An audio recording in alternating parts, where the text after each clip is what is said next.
د افغانستان مشهور او تکړه سندرغاړی او د خاپیرۍ نغمې پخوانی خاوند استاد منګل د مرګ او ژوند په کشمکش کې ده. هغه نن سبا څنګه د مرګ او ژوند په بد حال کې پروت دی او د پخوانی میرمن خاپیري نغمې د په اړه څه ویلي دي. که غواړئ چې په اړه پوره معلومات ترلاسه کړئ نو ویډیو تر پایه وګورئ. او که زموږ په چینل نوي یاستئ او یا مو هم تر اوسه زموږ چینل نوي سبسکرایب کړئ نو مهرباني وکړئ پښتون ټایم چینل همدا اوس سبسکرایب کړئ. سرچینې وایي چې د استاد منګل روغتیایي حالات ښه نه دي او په سخت حال کې په روغتون کې پروت دی. د افغانستان دغه تکړه او خوږ ژبی سندرغاړی استاد منګل چې د ژوند ټوله حصه د افغانستان په میوزیک او له میرمن نغمې سره په ګډ ژوند کې تیره کړه، خو اخر هم نن سبا د روغتون په واټ کې په رنځور حالات پروت دی. سرچینې وایي چې استاد منګل د وینې د لوړ فشار، د وینې غوړګي او د شکر د ناروغي په وجه روغتون ته وړل شوی او ډاکټران هم د صحت په اړه ډاډه نه دي.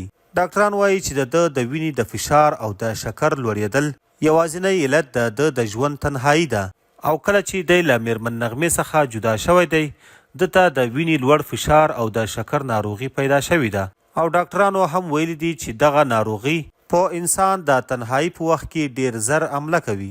نن سبا د استاد منګل ټوله پالنه د افغانستان یو بل مشهور سندرغاړی شفیق مورید کوي. شفیق مورید چې د استاد منګل او نغمې لور یې کړې ده او نن سبا په امریکا کې اوسیږي او هغه د استاد منګل د صحت یابي لپاره ډیر زیات کوښښونه کوي او مخکې هم د استاد منګل او نغمې ترمنځ د اړیکو په ښه کولو کې ډیر زیات زیار ایستلی و. خاپیرۍ نغمې له خپلو د منګل او د میوزیک له ټولو مینوالو څخه غوښتي دي چې د استاد منګل د صحت لپاره دعا وکړي چې الله تعالی یې له دې سخت او رنځور حالت څخه راوباسي. ملګرو تاسو نه هم هیله ده چې د استاد منګل د صحت لپاره لاس په دعا شي. دا د استاد منګل د صحت په اړه تازه راپور چې دلته مو له تاسو سره شریک کړ.